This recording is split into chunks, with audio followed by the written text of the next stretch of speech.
Here we go. We are live. Welcome to the Musty Wargamers Show.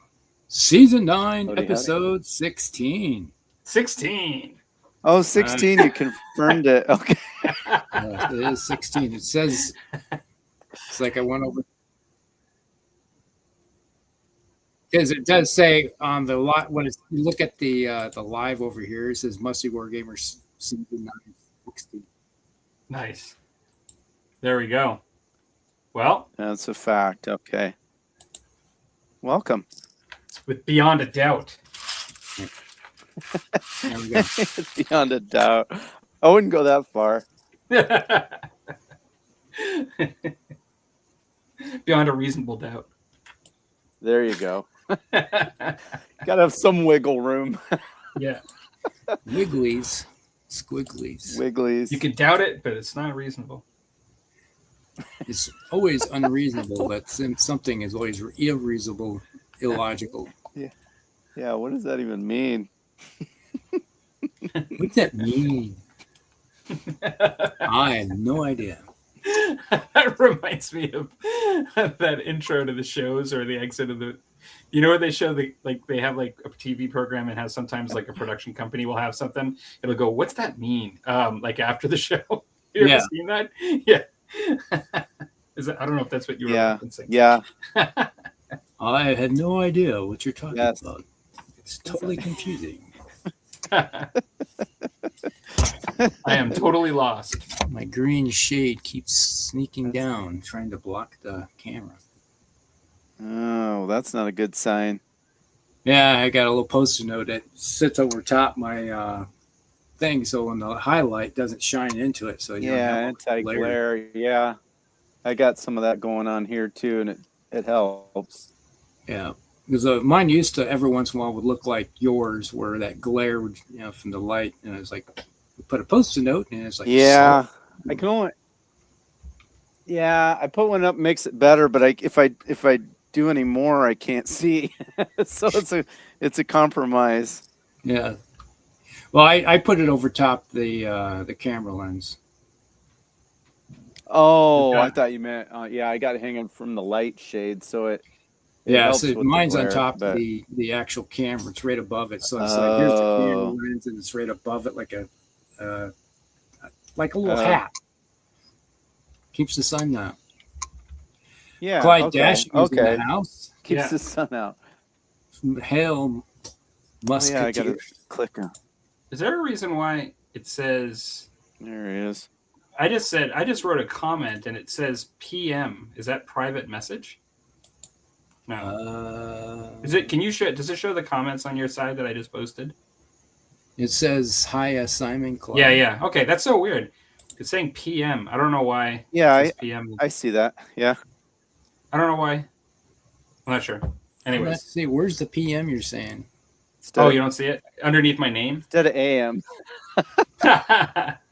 Oh, Oh yeah, it does okay. say That's PM. actually you know what it time. is? It's from the time, from above. It's carried over. I thought it was like saying it was like a private message. I was like, what am I doing here? Okay, I was gonna say I think I it's was just like PM looking. for- It's like, what are you talking about? It's like I see time, but You know where Musty Wargamers when we can't figure out how to post a comment. how to read a What is that? going on? Excuse me. What is that? Yeah, facts. Prime Minister Palmer. He's prime something. Man. It's prime something. Yeah, that's right. Anyways, How's everybody been doing in the last month since we've gotten together? doing good. Good. Has it Busy. been? Summer, It's been you what? know. Has Lots it been a going on. month? Well, probably close. Close to, yeah. Yep. Because yeah, we were. I can't remember the date. Today's the 18th, so Eight. yeah, maybe it's been 3 weeks. Could be 4. Yeah. I don't know. I think it's close. Yeah. Close to that. Because last week we thought about doing it last week, but Dan was doing El Rezo. Mm-hmm. And I think that would have been 3 weeks. Kind of came out. Could That's be what wrong. I was thinking. I think this is 4. I think you're right, Yeah. Palmer. Yeah, I think it's 4. Oh yeah, it is 4 Yeah, because no. that's where I asked if we were going to do it this week or next week, and we pushed it because Palmer and I talked about it.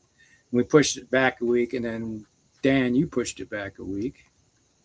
Yeah. What the heck? And we're right on time for a monthly show because that's how summer shows work. They get pushed back. True. Push back until it's perfect. Yep, exactly. Prime Musty. Prime Musty. Prime Musty. The Prime No Musty show has spoken. No show before it's time. We will Let it serve age. no. And it's time, as they say in the UFC. Serve the booze. Yes, and it's time. Because it's the Prime Musty time. So we got some topics tonight at the top here in the comments. Yep. And shall we do our updates? Yeah. We still do that?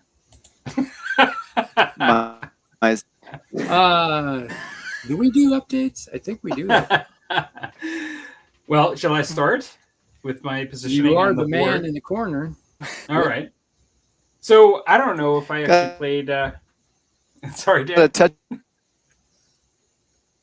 Uh-oh. I'm buffering a little bit again. So, yeah, we'll see how this works. You're kind of buff, we can tell. He's up here to buff this all up.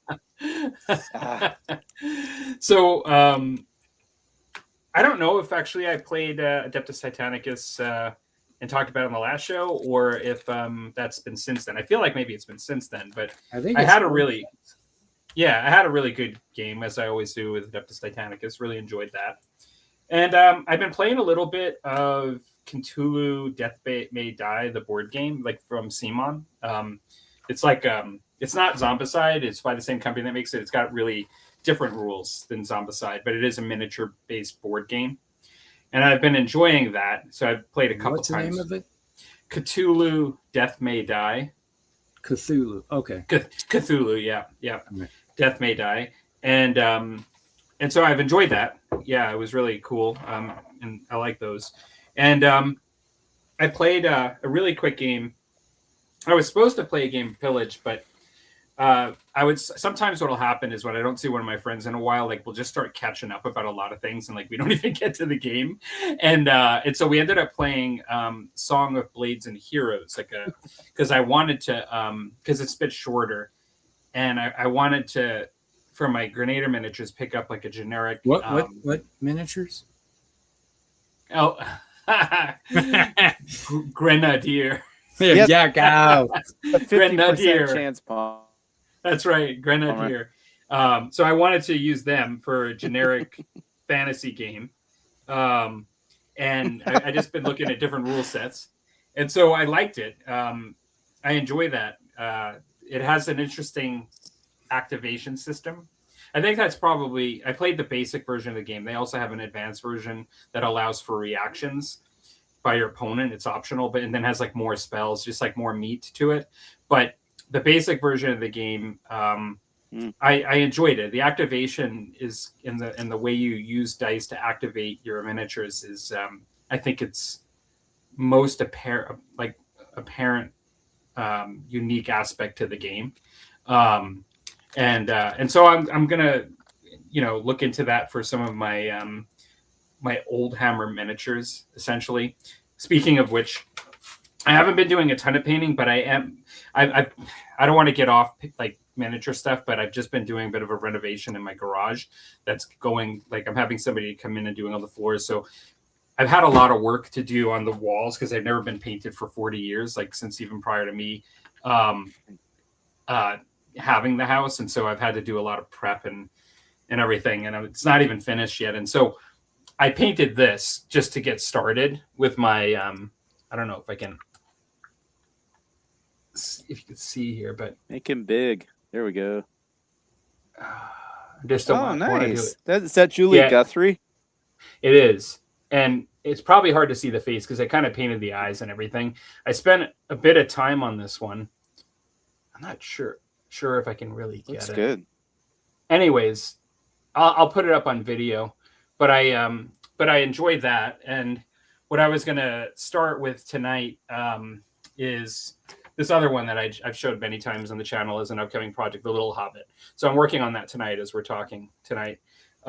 Getting base paint at least on it. Yeah, won't take very long, like because it's so small. And so yeah, that's kind of what I'm painting right now. But I'm going to probably put a video up in the near future on the Old Hammer Miniatures and catch up with some things. I haven't put a video up in months. Like it's kind of a long time.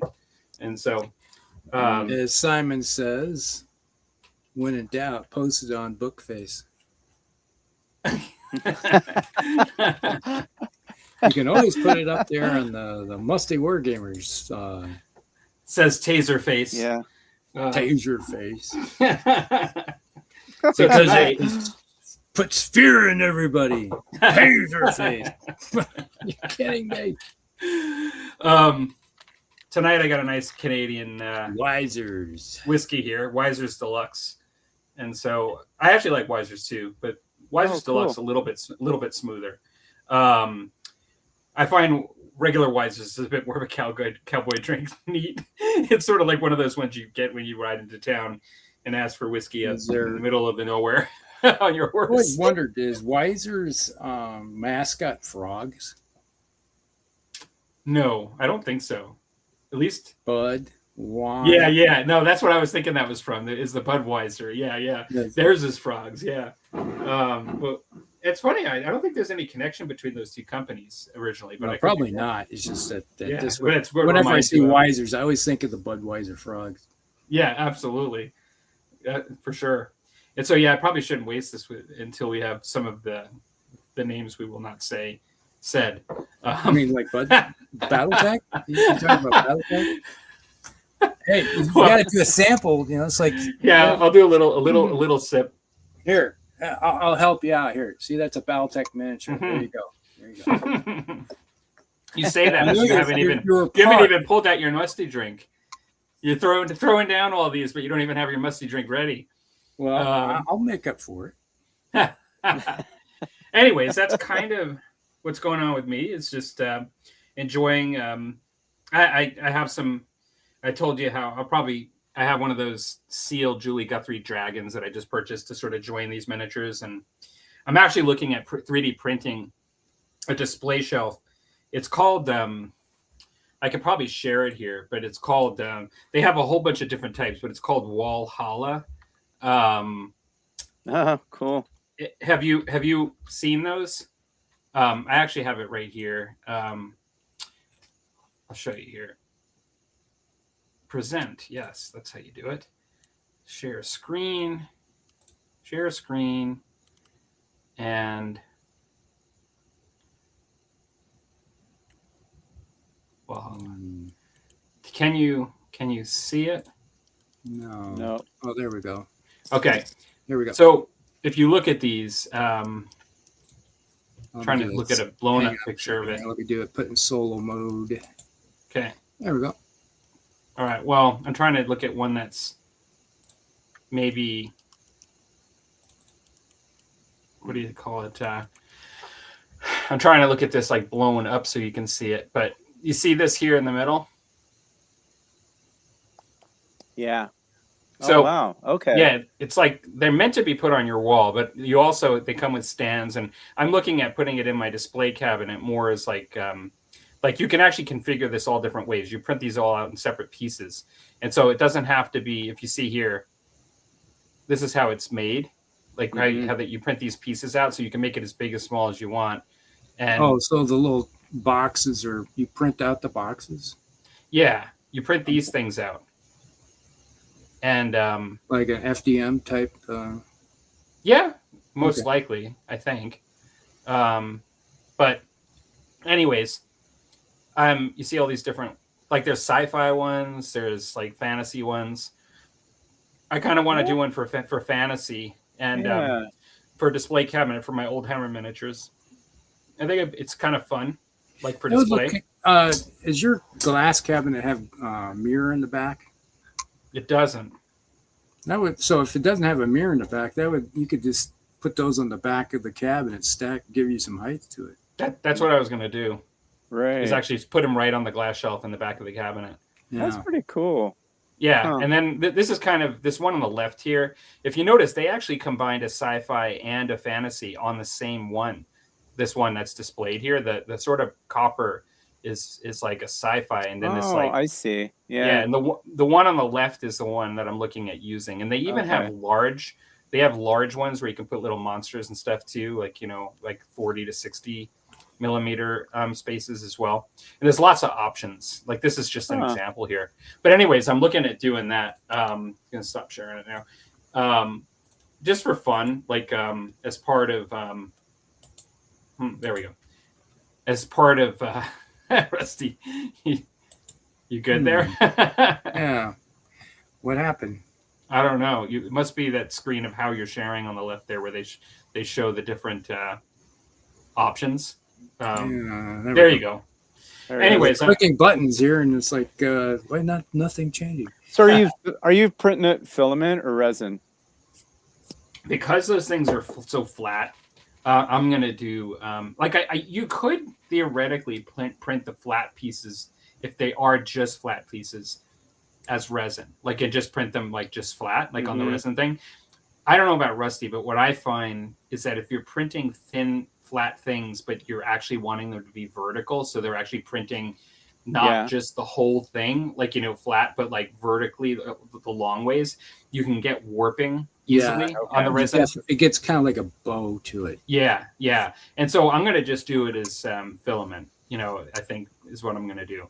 And I'd say, so, Okay. I would go that route because it works best, I think, if you want it to come build straight up.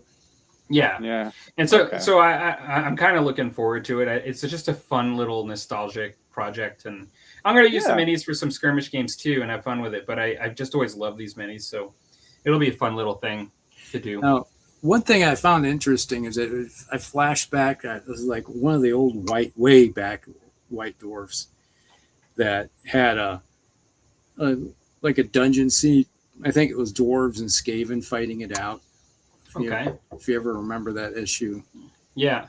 Dan probably has the issue someplace on the show.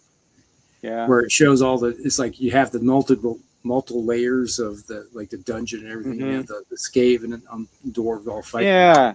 I think I know the one you mean, actually. Yeah. Yeah. And that's just what flashes in my head. It's like I see this block thing, and it's like each one's a little corridor. Yeah. And if you go on their website where they show their stuff, it's actually a lot of it is on like the places you'd be familiar with, Rusty, like the My Mini Factory and things like that. Yeah. If you go on there where they have like maybe 6 to 8 different genres that they do this for. And then of course you can buy some that are actually similar and combine them together. Like there's like one that's like an old school tavern, like during like, it's sort of like a tavern kind of style of buildings and things where you're in front of storefronts and things. It's like a little different than just like a dungeon, you know what I mean? Or caverns or whatever. They have one, I think that's caverns. And so you can mix it up if you want to. I was just going to buy the one that's sort of like the one I showed, like the left part. And just they have, even with that, they have like ones that have like doors and ones that just have walls and like, just different options. But yeah, that's what I was going to start with and see where it goes from there. But yeah, that'd be fun. Go ahead and share the name of the company that you're getting those from. How were you thinking of painting it? Just like they have there, like just stone effects, like just with like, where if it's a door, I'll paint like the wood, but like dry brushing and painting, just washes, just the normal deal. It is My Mini Factory. So let me just share that here. I could just probably post the link in the comments. Is that what we want to do? Or yeah, go ahead. I'm trying to think. Yeah, I think that's probably. Yeah, do that. Oh, and actually, like this one here is really cool. They show like a cage where you can attach like this. This one actually has some double bases and some other things on it. When you click on it here, let me see. Okay, I'm posting here.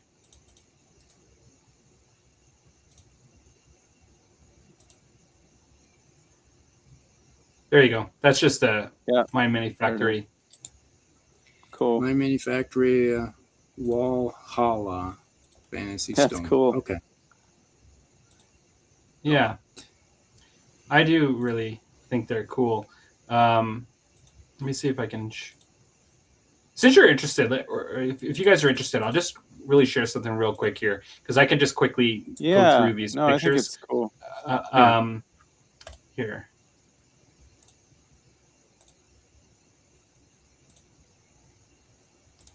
Okay, tell me when you can see. There you go. So, you can see? Yeah. Okay, so here's like a large Yep. base, and then here's like this like little cage thing that looks really cool. These are like double bases right here. You can do it with round bases. You can do them without a spot, so you could just set the miniature in there. Like you don't have to be wed to the size of a base. So there's some different options that they have. You see this here, how yeah. And then like they have this is like a little table Oh, yeah, you stand. definitely- You have Sorry. some that's cool. platform, definitely. Mm-hmm. I didn't know they were integrated into the floor, the bases. Yeah. That's sweet. You don't have to do it that way. Like you could do it either where you have the bases sit into them, or you can have it where you just like are not wed to a certain base style and you can just set them on top of it. It's up to you. Right. They give you both cool, options. Yeah, like this one here is the same one. He's got like this bigger base down there. And then I'm not sure if how many more. They show how these come together here. They have cappers that you print in then the wall. So you can print these flat. So like you could potentially do this, Rusty, where if you have the back facing the build plate, you could do this on resin potentially. Yeah. You know what I mean? Like just put them all together. So you don't have to print it like individual components like that last shot you just showed? I think you do. Oh, that's how you print them. You have to print them individually and then glue them together. Yeah, okay. It is very much like an erector set. Like I think you have to build it the way you want. Like you don't even have to have it look like this. Like right. Like you could just kind of do it a whole bunch of different ways. Like you could have like a whole bunch of 40 millimeter bases for large creatures and like not even do that. And so I don't know. I thought it was really cool. Actually, this looks like this is a picture of somebody that's printed it, with that and not painted it. And I'm just looking here at some of these other things. Like this is like a really odd shape they have with it that they decided to go with. It almost reminds me of it's like prison cells. Yeah, but then they have these ones that are open here too, so it looks like they do have bigger rooms that you can do. So they're not all, but you're right. Like it is, some of it can be very compartmentalized. But if you see here, like some of these are pretty open. Yeah. But there's some prison cells here, Rusty, with the chain. Literally. You see how it's like literally a cell, Or they do have some other ones too. Like this is like the dungeon one, but they have ones that are like both sci-fi, I think like a Western one or like a historical one. Like there's some different ones. Start singing Wild Wild West. Yeah. Reminds me of those where you can print out the dungeon floors with the walls and stuff for like playing Dungeons and Dragons, and you just build the dungeon as you go and it's 3D. It's like that, only it's vertical for display. That's pretty clever. Yeah. I think it's fun to display your collection, like just to kind of, I don't know. Oh yeah. It's just kind of nice to get into it, have your own personal project like that. I should have stopped sharing now, so that should have me back. Yeah. Yeah, you're back. Yeah. Anyways, that's an extension, a little bit of what I'm trying to do, like with my miniatures, and then also I've got the gaming I'm going to do. I think I might try some other things too. I might try Frostgrave, but I've never really played it. But I was thinking like I'm going to start with Song of Blades and Heroes with these guys. I haven't heard of that. It's been around for a while. It's actually pretty successful as like a set of rules. Okay. A lot of people reference it, and there's been a lot of YouTube stuff on it. I know Bill Bouchon has talked about it too. Like I know a lot of people have. I'm just curious how long it's been out. Is it like a warband type or whatever you want to call it? It is. It is like that level. It's a small group of models. Okay. Yeah, like you could have like 10 or 12 if you want, but it's not like it's not a battle. Like it's not like meant for like Okay. 50 to 50. Yeah. And then can you advance your characters? Like I don't strength know. Well, like you can. It is somewhat simple in the way that it's not like heavily RPG. Like you have a quality and you have combat. Okay. As far as like you have 2 attributes, and then you can give them skills, and like they can have spells if they're like you can give them like magic, and you can spend points on things to make them better, but they still only have 2 stats. It's kind of simplified in that way. Mm-hmm. Yeah, and I don't know. Yeah, I kind of enjoyed it. Cool. Just seeing here how long it's been out. Saying Song of our Blades and AI Heroes. support says 19 years. 2007 was when it was first published. No. Yeah, so it's We're been out just for a long hearing time. Doesn't ring a bell for me for some reason. It's funny I wouldn't have stumbled on it. Excuse me. It's one of I'll those things. It's show like you. it's like when you mentioned it, I was like, I don't think I've heard of this one. I'll show Yeah, you I the have cover. not. The cover. Let me see if I can. So show it's you a the cover. physical product. It's not like a print and play or you can. Sorry, go ahead. Yeah. Well, I was just trying to think of the place like drive through. Those different places where you buy, you buy the game and you print it yourself. It's actually a physical product. The author still supports like the product, and so they still actually produce it print wise. But I believe you can get PDF of both the advanced and the regular version, so I don't think you have to get it. I do like getting the physical product a lot of times, because a lot of times I'm just going to try to get it printed at Staples anyway, so I'd rather just try to get it. But but yeah, like it is something. It actually, believe it or not, like still has quite a fan base after all of these years. This is not the greatest resolution, but can you guys see this? Hang on a second. Not yet. Song of Blades and Heroes. Oh, yeah. They even looks kind of retro on the cover. Yeah, there's this one. Yeah. So this is the one. Like if you look on Amazon, you'll see it on Amazon. Huh. It's I have available. never seen that or heard of that that I recall. Yeah, and then Clyde says he has that game. Wow. Yeah. I feel like I'm out of the loop. Yeah, I don't know what you think about it, Clyde. Like I found it fun when I played it, but this is actually, if you're still sharing here, this is the advanced cover. What?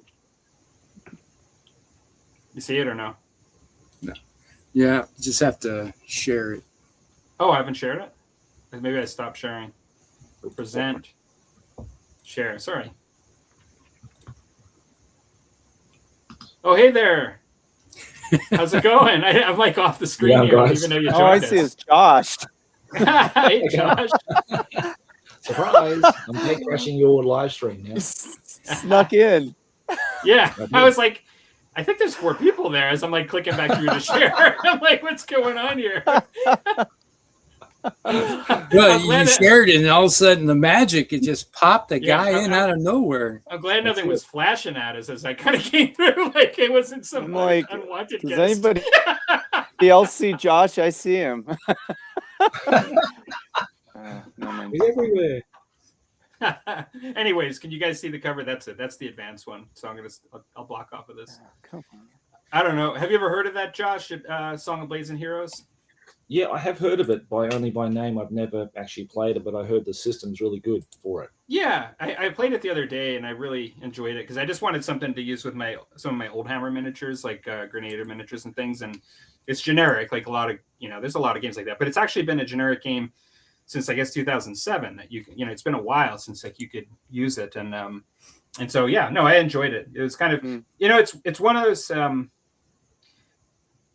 it's one of those games that I think really caters to your imagination to fill in the blanks, which I think can be fun sometimes. Like sometimes with rules, like we want things to be like painted exactly. This could almost be a topic, but we want things like painted exactly for us. Like we want the game to handle all of the realism in the fictional world to the point where it like really feels like it makes it realistic for us. Like, like there's a lot of rules and this and that, but This one, it has like a really interesting activation system, and like it does like tell you whether you hit the thing or whether you kill the thing. But there's a lot that by not getting too granular, like it allows like a story to unfold the way you want it to in your head, like if that makes sense, like and so because like none of the rules will tell you that like the dark elf jumps on the rock and like does this and that, and like none of them actually get to a level of granularity if you're looking for a narrative that fills that. It's almost impossible to do that. So it kind of is really suits that. I find it gives you like enough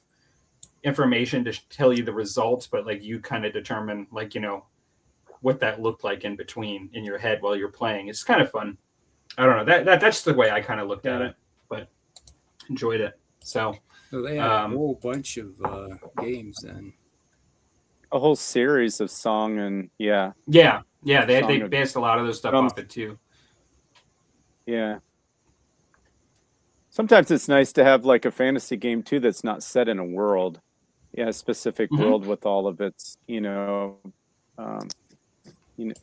you can use, create your own, Yeah, absolutely. And then also because it's not set in that world, if you decide to, like if you're really into one particular world, like either Lord of the Rings or Warhammer Fantasy, you could just put something like this out and just say, this is like the Warhammer Fantasy world to me, and like this, I'm just using this rule set to show it today, and you could certainly do that, if you wanted. But anyways, yeah, for sure. Is that the combat system where they use different dice for different strengths or something? No, I'm not sure if you might be thinking, because actually wasn't Rusty and I, but we were actually on Musty Wargamers Facebook, on the Facebook page, talking about the Advanced Dungeons and Dragons game that had a different die for each kind of size miniature. Like you would have like depending on you'd be using all of the standard D&D dice depending on the kind of whether it's a goblin or a human or an ogre, and that's a different game. Burrows and Badgers does a similar does that too. Yeah, absolutely. That does it too. Like there's a lot of systems like Star Grunt uses multiple different kinds of dice depending on range and strength of weapon, etc. Yeah, it's a cool mechanic. Yeah, actually, they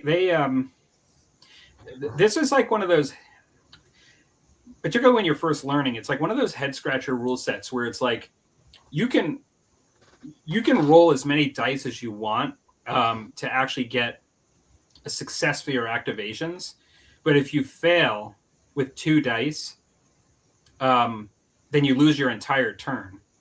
And so you can just roll 1 dice and not fail with 2 dice, so you can just see whether you can get your eyes to activate with any repercussions. But if you do roll extra dice, it rewards you. If you get the successes. Risk reward, There is this push your luck, risk reward. There is that resource of risk reward and getting activations but then also there's group activation. So you could try to like do it the right way, and you could take something that's like got a high quality level, like your leader, and you could roll 3 dice or 4 dice, and that if they only need 3 plus, like on 3 dice, like you might be okay. But like if you can get greater than 2 successes, one of those successes you can activate an entire group, and then so you could use 1 for your leader and 1 for the group. So there's like a lot of different ways to manipulate the system to do what you want. And there is risks, and you can lose completely, kind of like Test of Honor, or not Test of Honor. What's that one, that fantasy game that's generic, that's so popular? Lion Rampant and Dragon Rampant. Like similar to Dragon. Yeah, similar to Dragon Rampant. Like you can also, I like that game too, and you can lose your entire turn if you don't do an activation. It's very kind of has some similarities to that in that way. But no, it's I know it's nothing new. Like it's been around apparently since 2007, but I kind of liked it.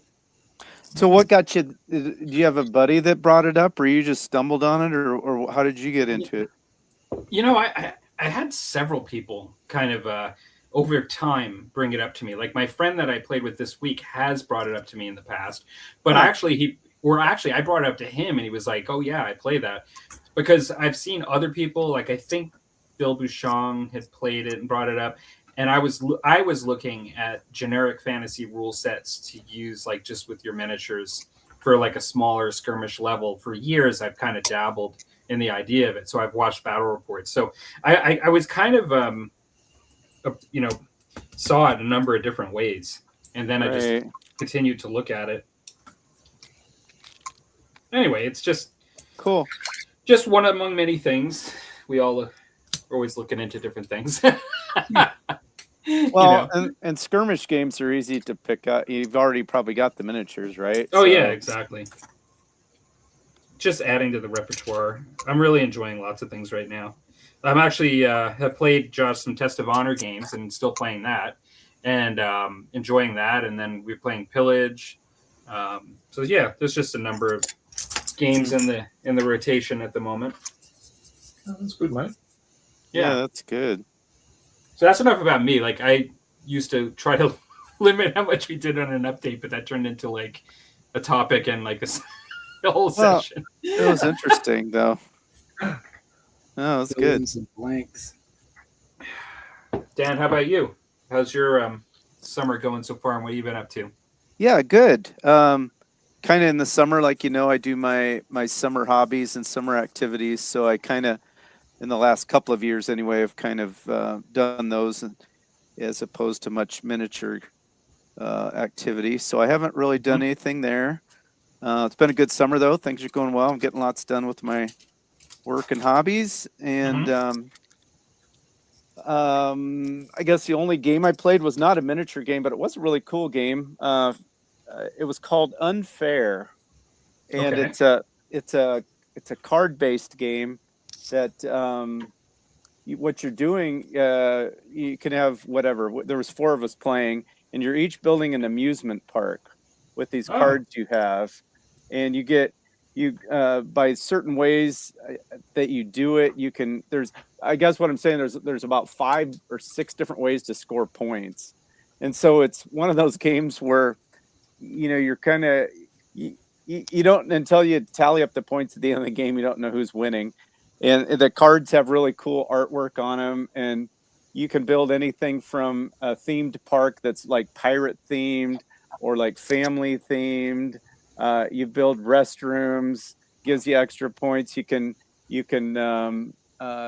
put I forget what they're called, but these attachments onto your different rides to make them more exciting or more comfortable. And Cool. And you can hire people to, like somebody that does balloon animals and all the different things that you do. It's super fun.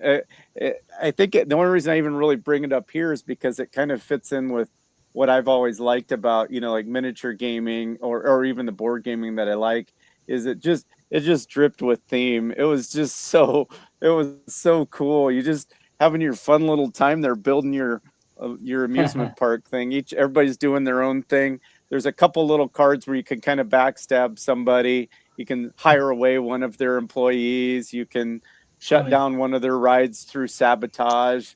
Different little things, but not a real backstabbing game. And is it a newer game or is it an older game? I think it's newer because my brother had it, and he because I had never heard of it, and he said it's always just released on Kickstarter. It's a very, very, very small, like privately published type of a game. Oh. And they had the base game with like 3 themes. And then every couple of years, he's done another Kickstarter where he releases expansion cards and rules to add maybe another like 3 more themes. So there's like and then you mix all those together, or you choose which themes you're going to play with that game.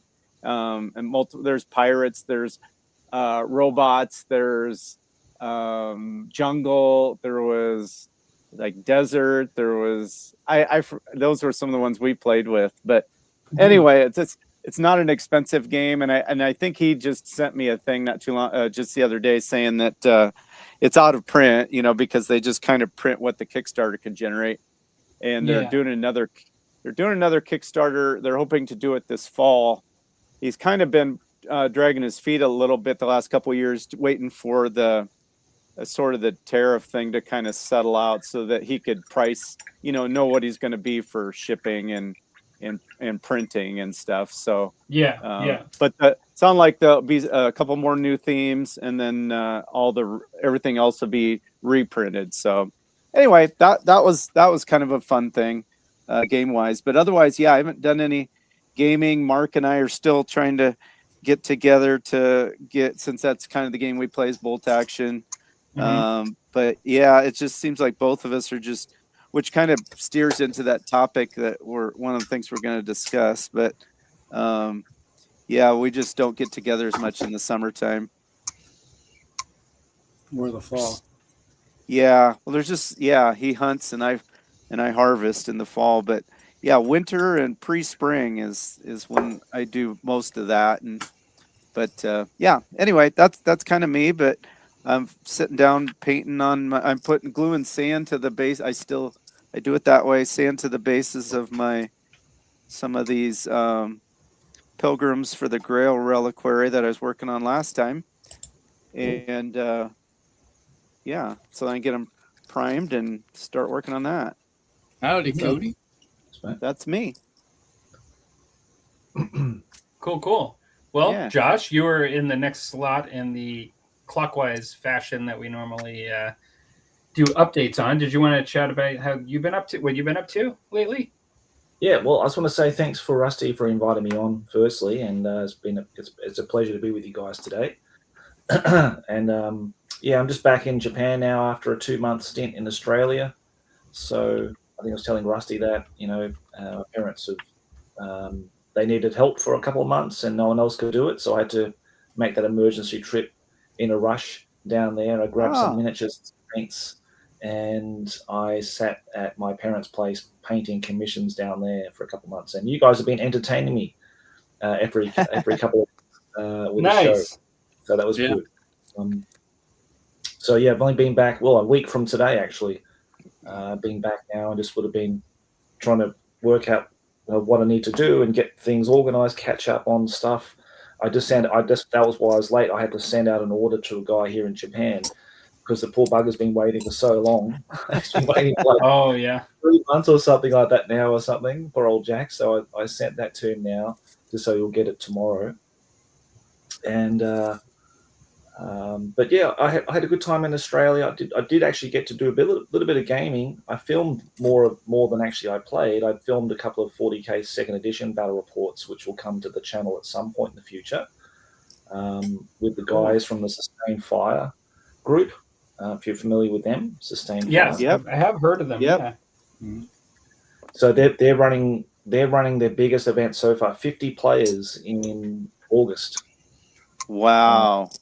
Just phenomenal when you think about it, especially in Brisbane, Australia, which is Melbourne and Sydney are kind of the sort of the hubs for gaming, and the big conventions are held there. Nothing much happens in Brisbane, so that's really a credit to those guys how much they've built this. That's impressive.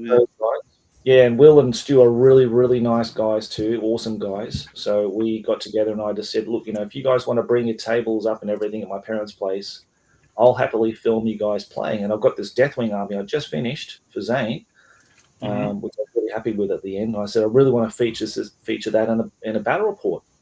So if Stuart wants to take that and give that a whirl, and then Will played Orcs, we had a very sort of interesting table that Will had built himself, scratch built everything, and he used some of these special new missions that he's running for this worldwide online campaign. I keep calling it Barack, the Barack campaign, like Barack Obama, but it's not Barack, it's something else. I can't remember what it's called now. Something starting with B. And so yeah, he used some different missions, and that was pretty cool. It was really good, if anything, just to catch up with the guys and have a bit of a laugh with them. Could it be Badad? That's it. Is it Badad? Shane? I was wondering. That sounds familiar from like Warhammer lore. Yeah, that would be. I don't know. Yeah, I'm not sure. I could be wrong though. Will is kind of the mastermind behind this. He's got all the graphic design skills. That's what he did as a profession for a long time. So he's got all these skills he's putting into making these like fanzines, like the old second edition battle report book. You got the battles book. Yeah. Remember that? He's made one. Yeah. himself based on all the Wow. battles he played, which is amazing. And put in a lot of like the same thing we did with our Hero Hammer fanzine. It's very similar to that, but it's just on second edition 40k. Oh, nice. Wow. Wow. Yeah, he's a pretty talented guy. Old Will. He's got his YouTube channel now. He's got a really nice, unique narrative way he presents his battle reports, which is fun to watch as well. What's his channel then? It's just called Sustained Fire. If you put Sustained Fire in the search engine, Check that out. Yeah, check it out because it's really cool. He does put an awful lot of work into those battle reports to make them really unique, and he puts animation in them and all kinds of things. So yeah, they're really good. Awesome. Yeah, so I caught up with them twice to film some games. They asked me if I wanted to play, but I only rolled bloody one. So I thought, no, it's no bloody good, mate. It'd be just an absolute I'll get absolutely swept off the table by turn 2. So I said, you guys do it. And I'll film it, and then and then we can entertain some other people with your bad rolling or whatever, your mistakes or whatever. But I did get 2 games Test of Honor as well with Chris and Mark, and one of them I just sort of quickly edited and uploaded onto my Swords and Sake channel. So that was a bit of we were pretty drunk. Well, I was a bit drunk. Chris never tried sake before, the Japanese sake, and I had a bottle there, and he took one small glass and he goes, I don't think I should be drinking that anymore because I don't think I'll be able to drive home. It's like, really knocked him the first glass. Really funny. So we had a great day. That was awesome. Snuck up on him and bit him, huh? Mate, it's one of those drinks that, you drink it, like I drink quite a lot of it. It's like drinking water. Like it's just got a nice sort of subtle flavored water. And you're sort of knocking them back, and before you realize it, it really creeps up. It's kind of one of those drinks. Yeah. So, we had a really good day with those 2 guys, and they got to play, and I just filmed them gaming, and then I got to play Chris, and he absolutely obliterated me in the second game. And then I got to play at Mark's house the second time, and he set up a scenario for me and Chris to play, where I took my Rogues and Ruffians warband, and I think I had 20 points, and Chris took a mix of Honorable Geisha and Sohei monks, and it was actually led by a Honorable Geisha character, some kind of female samurai woman who was like this beast, absolute beast. Sadly, I didn't film that one. I just wanted to have a relaxing, chill-out day and just play games and not worry about filming and stuff like that. But for sure, I creamed Chris that game. I took him to town. It was absolutely brilliant. Mark had set up a scenario where he put these 5 tokens at the center of the table, and basically you had to find, like, you need to go to the token, search for it, and if you found the crown, I think it was a crown. No, was it the crown? Something like that, and a ring or something like that. And if you found those objects and you could take them back off your board edge, you won the scenario. Okay. And I was lucky. I found the first one. I found that crown.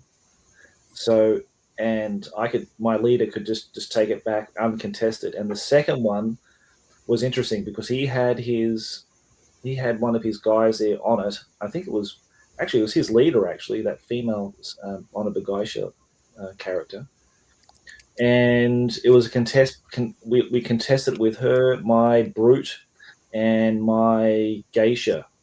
And in the end, I managed to snatch it off him and then drag it back to my deployment zone. And it was a really fun little scenario that Mark made up. And we're going to carry on next time I go down there. We're going to do the second part and the follow up for that.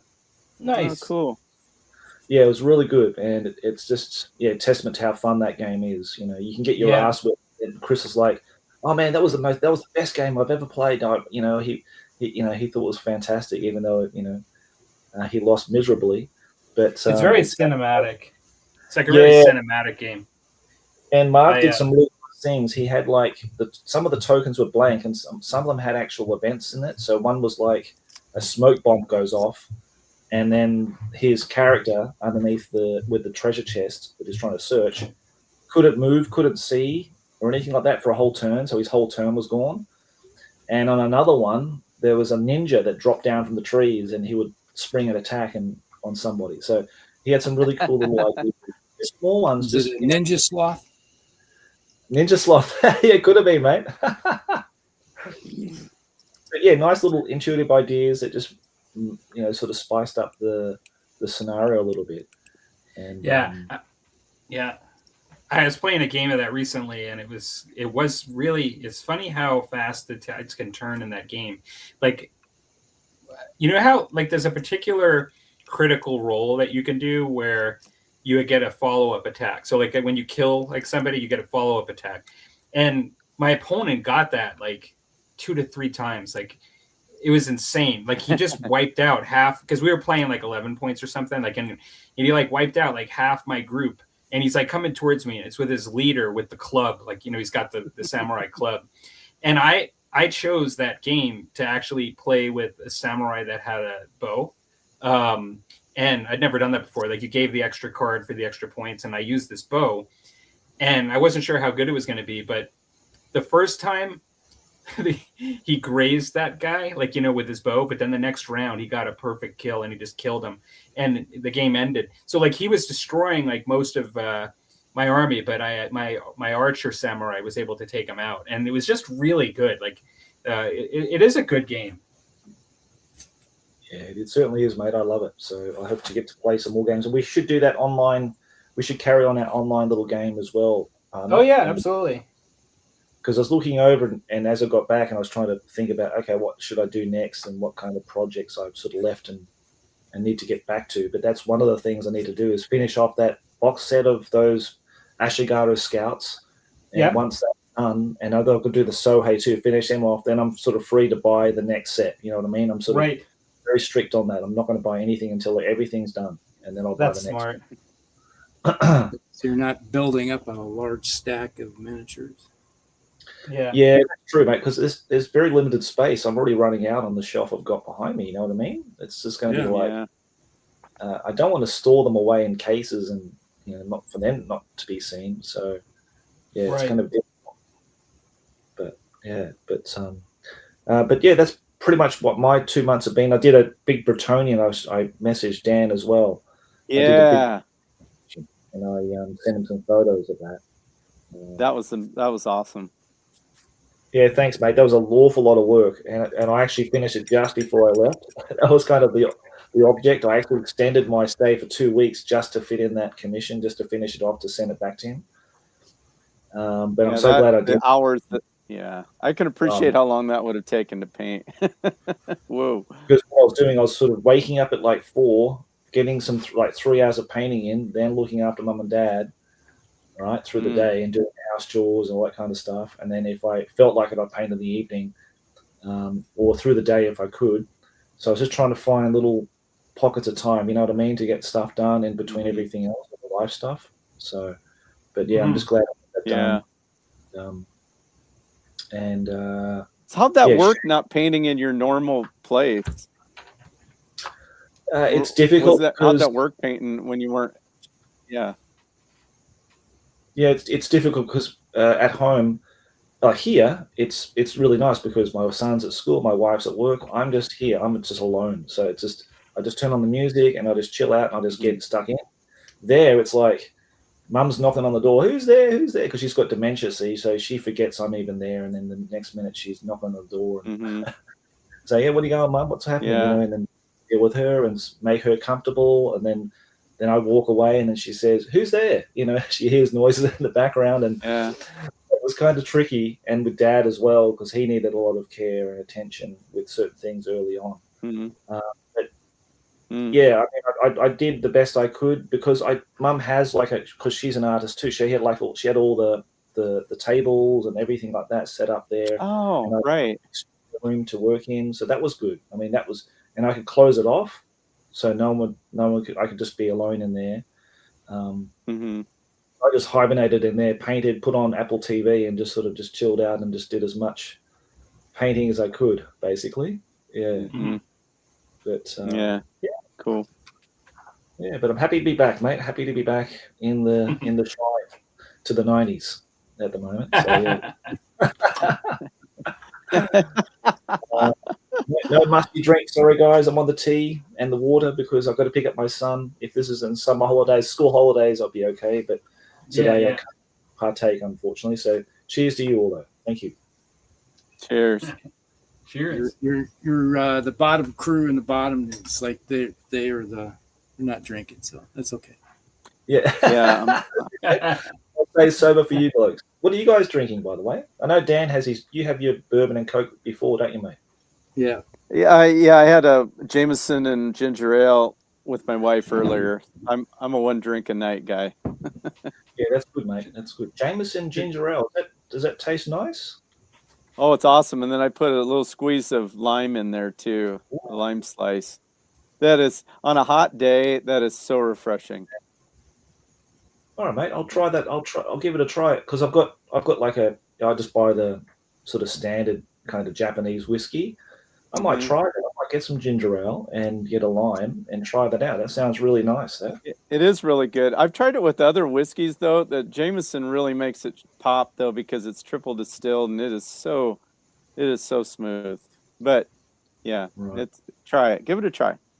I really like Japanese a little bit whiskey. of oak Though. taste that goes with it. So yeah, I've never had Japanese whiskey. It's really good. I've never had Japanese whiskey, so I can't say how that would. Yeah, I don't know. What is the name? Santori is the one that I like. That I had. Is it the old whiskey? Centauri old whiskey? Probably not. Because it's imported here to Canada. It's probably either made specifically for here or one of their like not specialty ones. You know, it just says Centauri on it and doesn't say old whiskey. I don't think. I'm not sure. I don't have a bottle of it now because it doesn't last long. I can run up and get my bottle and see. Yeah, take a look. Don't worry. You know, I've got 10 on the shelf, mate. So don't worry. He's got about 10 of those in stock. I've got I got Weiser's Deluxe tonight that I'm just having neat. And so yeah, it's a Canadian whiskey. Right. Okay. I've not seen that one before. Yeah. It's pretty run of the mill. I have some upstairs somewhere. Yeah. Tell you what, I'm gonna go get my Centauri and see what it says. Okay. What do you do? What's your painkiller? Mine tonight? Yeah. I am drinking. Oh. Whiskey. There you go. That's Zaki. Is that how you spell it? Oh. Yeah, I've seen that one. But I've not had it. I've not had that one either. Yeah. It's pretty common around here. It's not too expensive. It's only like $65-$70 a bottle, so it's not too bad. Geez. That's a fortune for me. That's out of my price range. I need to buy more stuff. All right, I'll be right back. All right. I was going to say, I forgot this is something I did get this week. Oh, wow. Look at that. It's in perfect shape, and I got it from Canada, actually. Oh, nice. Yeah, and I know you can see it online. You know, there's one of those sites you can go to and you can look at. But I like physical books. I'm old school, but I've been searching eBay for I don't know. I think maybe 3 or 4 years. And I saved the search, so every couple weeks I'll get a email that says, "Hey, you know, one of your items," and it just matched one of the words like War Master, so it'll be like some miniatures because I said medieval, so it'll be some medieval 10mm miniatures. But this popped up right in the morning. It just had gotten posted in my email. I went on there and converted the Canadian to US dollars, and it was. By far, it's like half price of what I've ever seen it for here. Nice. And it got here in about 5 days from the day I paid for it. I was like, nice. Good gravy. So I was really excited about that. I've been looking for that for a long time. Well, and books are excused from tariffs. Yes, that's what I found out because I was like, dang it. Oh, there you are. Whiskey. That's the one I get, Toki. That's the one I've had. I forgot. Yeah. That's the one that says Toki. Yeah. That's not the one you were talking about, was it, Josh? No, it's not, mate. But it must be like I've never seen that one either. So it's so it's probably marketed for North America or something. Yeah, probably export. So that's one I'm drinking now. It's Is that It's a very finest Japanese whiskey. This stuff here is only like $35. It's pretty cheap, There you go. but it is 43% alcohol. So, Well, so, it's probably. I mean, like $35 is closer to like 50 Canadian, but it probably costs 60 Canadian to be honest. yeah. Like I never see it for that cheap here. And Okay. since it's got a screw-on lid, it's fairly inexpensive. That's not necessarily the deciding factor. I was going to say too that in Australia it's really dangerous for me. I don't like being in Australia now because everything's so expensive. All the alcohol there is like three times the price than Yeah. Japan. Really? And maybe the US is really cheap too because the taxes are so high in Australia. So, but for example, if you want to buy a Canadian club, that is about $11, like 1,100 yen, which is about $8 a bottle, something like that. Oh yeah. And in Australia, you're looking at about 45 to 50 Australian dollars for a bottle. Okay. I know they say the Australian currency must be pretty weak or just doesn't or whatever because they say It's how fairly weak. expensive their stuff is, for the same item. Yeah. I always said the reason why everything's so expensive down in Australia is because you're on the other side of the equator. And since it's a flat earth, it takes so much energy to get around that Yes. lip. To get over that edge. That makes sense. Neil's in good company with flat earthers like you guys. Thank goodness for that. I thought Flat Oh my earther. gosh. I'd jump. I always make fun of the flat earthers. It's like, I just kind of look at it like, seriously? Really? There's all kinds of proof. You drink enough alcohol, yeah, it becomes true. Sure. You drink Let's enough, see. it feels like you've fallen off the edge of the earth by that time. I did try in Australia that what's it called again? It's that cinnamon whiskey, Fireball. Fireball. Yeah. Yeah. I really What'd you like it. think? Yeah. I love it. All Yeah, I right, can't stop my wife from drinking it now. I've got to hide it because she keeps drinking it all the time on me. So we're going through that. Like that, like nothing else at the moment. So yeah, but I Interesting. really like it. Yeah. I like to do is you take Fireball and then you got Crown Royal Apple. Oh, that is good. You mix them together. Oh, Just right. Crown Royal Apple's good. Wow. You mix Crown Royal Apple with the Fireball and you get apple pie. Huh. Yeah. I'll give that a try. That sounds interesting. Yeah. Yeah, it's Yeah. very unique. It's like I don't know if I have any sitting here or not. believe it. No. All I got is the only Crown Royal I have right now is the Crown Royal Black. Oh, nice. Okay. That's a really dark colored whiskey, isn't it? Dark. Yeah, it's more charred barrel. Shine It down has like- kind of almost like a coffee aspect to it. Huh. It's not bad. A little more expensive. Oh, Yeah. then it's out. Yeah. Well, I really like the just a regular Canadian Club Crown in the purple box, and you've got a purple Yeah. nice velvet bag, and I use those for gaming too. Yeah. Stuff like that. But I can't find it anymore. Which is a shame. Really? I don't know what happened to it. Yeah, just not at the local bottle shop anyway. It's like almost all my dice bags are Crown Royal bags. I was gonna say, yeah, they do dice pulls and bolt action, and lots of people use the Crown Royal Yeah.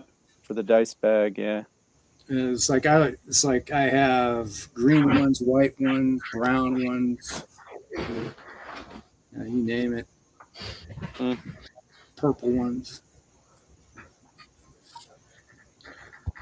But yeah, sorry, guys, that's me. So thank you for that.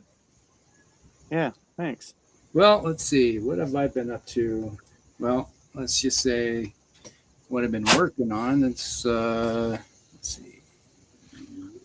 Get big, man. There you go. There you go. Oh, nice. Oh, shoot. There you go. Got the old Thanatar I've been working on here. Uh-huh.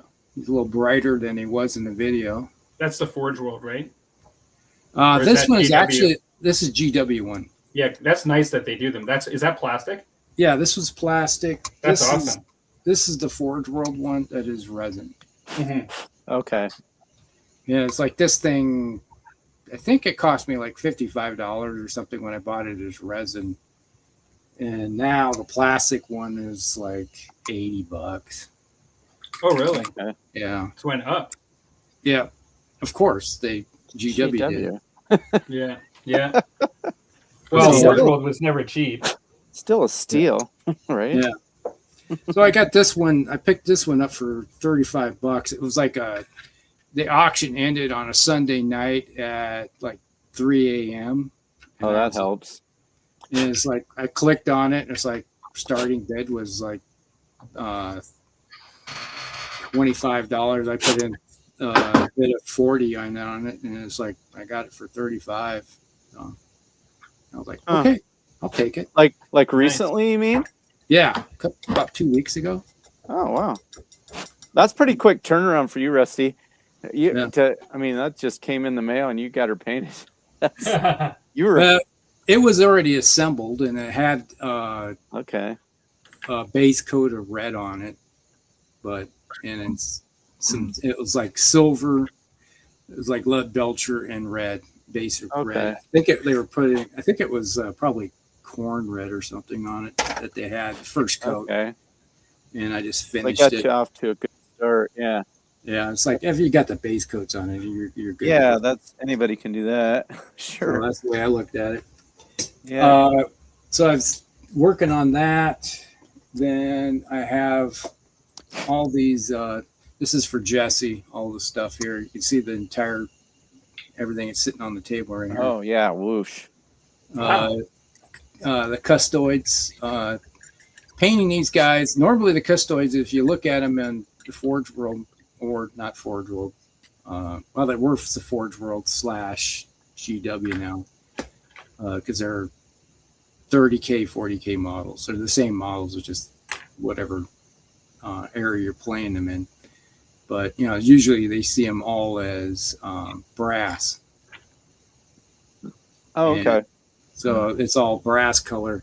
So he wanted something different, so we were going. It's like, what about playing them up as necromongers, like from the Vin Diesel movies? Yeah. Oh yeah. So it's like it's like That's the cool. Emperor's necromonger cult. So are they fun to work on? they're not too bad. They're fairly easy to paint. You look at, I just covered them in all lead belcher, put a wash on them, dry brushed over top after they dried. Mm-hmm. And then what I've been doing is going in, because you have all the base silver, and this will be the end result, what they look like that. Nice. Oh, okay.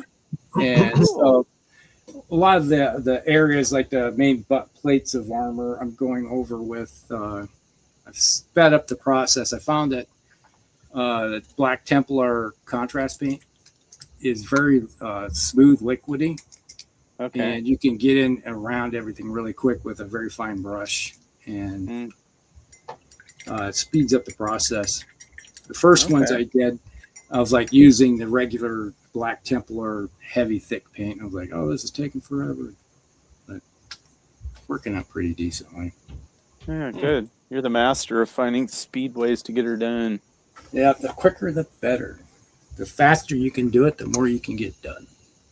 And most of my individuals just want them to get done. So, Yeah. It's like, yeah, they're not looking for display pieces. yeah, they're wanting just Game on a pieces. scale of 1 to 10. They're usually getting a 4 and a 5 paint scale. There you go. Yeah. So it's look good. It's not, if it's a centerpiece, a really nice centerpiece, like say you got a Forge World model or something like that, like a hero type, you want that really looking really good. Yeah, I'll paint that up. Right. But your rank and file stuff, they're just going to be, they're going to look good, but I'm not going to. No, yeah, it's totally fair. It's like, I'm not pricing how I do things to be expensive. The comments here: sake is not a BattleTech drink. House rules. I say there's probably, Simon, there's probably something there that happened that caused that house rule.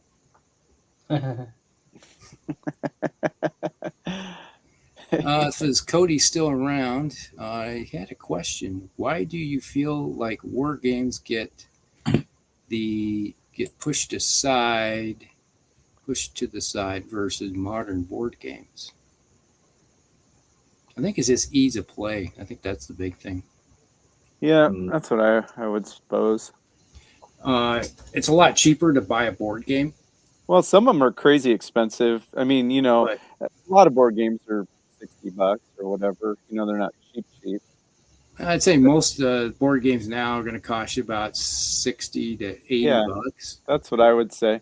Unless you want to get some of the bigger ones that might run you $150, $200. There's a couple of them that are around $200 US dollars. Your time to table is also quite a bit less, and there's a bit more of a generic, a wider appeal. More general audience. More approachable. It's transportable, and the components now are so high quality. I mean, they're crazy. Compared to in the '80s, the board games. Even the fancy type, war games that we're talking about, the counters were cheap. The boards were sometimes even just paper or not very high resolution. The rules were even just bullet points and 3.1 and 3.2, 3.22, and all the rules break down. And they're eye candy in themselves anymore. Just really. Yeah, the artwork on them, they're just gorgeous. There's a lot less commitment. Like you can have like a few different board games, and it's not as if like you're doing something wrong if like you're jumping from one to the next month to month, or whatever. But it's hard with a tabletop game to you got to kind of focus investment in it, and it's a bit more of a longer commitment usually, I think. Or if it's not, you're kind of doing something wrong because you're always scrambling if you're changing miniature tabletop games month to month. Yeah, there's such as individuals that have been around in this hobby forever and a day.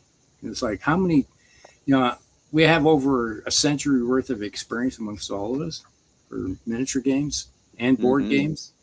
I don't know, Josh, you got much board game experience? Well, I actually got into the hobby through board games. So it was HeroQuest that I started Games Workshop initially.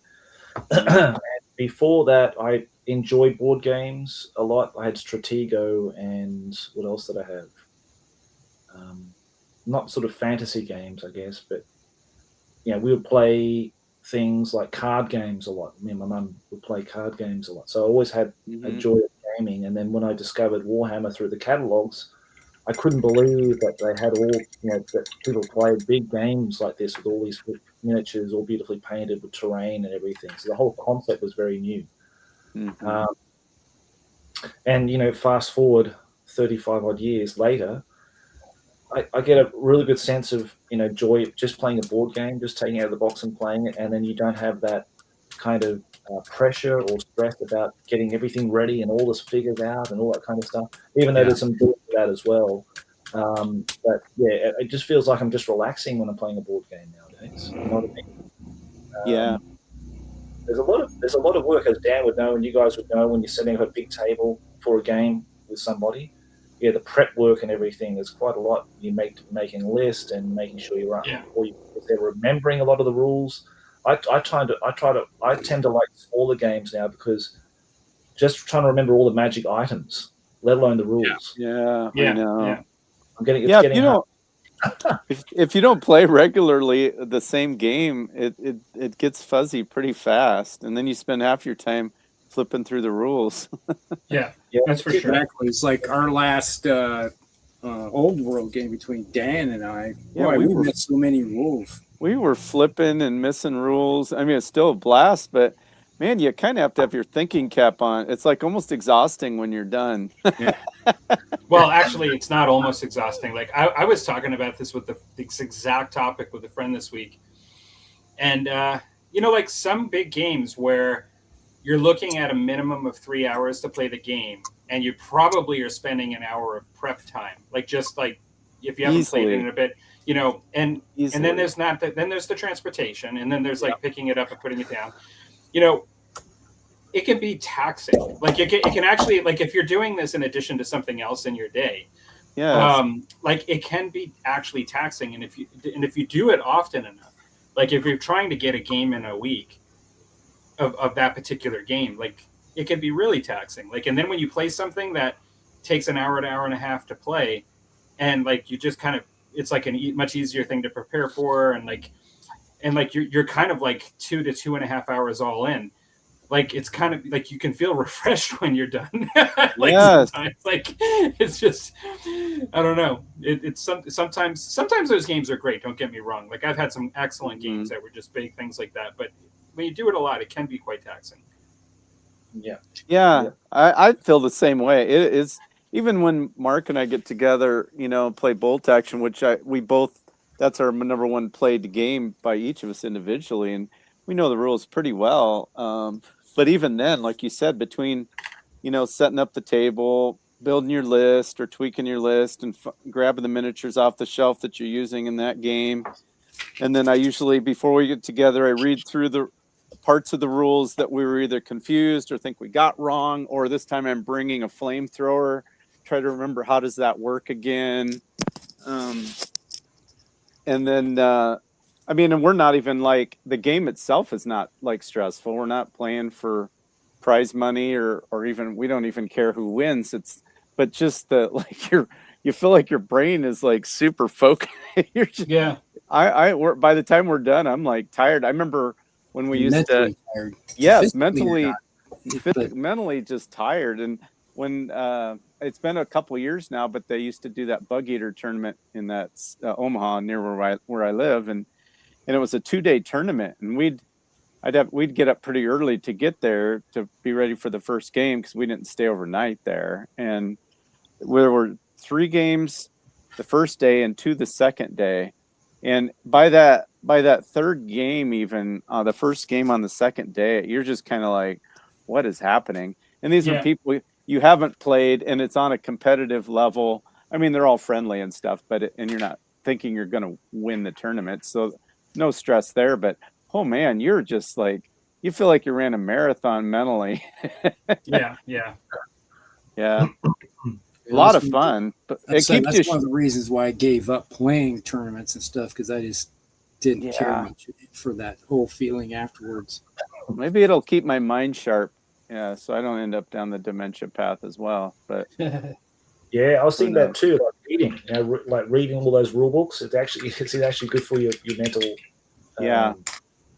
keeping your mind kind of active and that thing, and sharp, like you say. For sure, I agree with that. I'm hoping. One of books more every night before bedtime. 30 minutes. You got to read through chapter after chapter, but it does help. But they also say that another thing that helps is when you do art like we do, because the creative part. Yeah, because we're painting, and they say that doing creative stuff like that does help. And it's a motor skill thing too. Hopefully, we can still see and keep her hand from shaking for another 10 or 15 years. I don't know what you're talking about.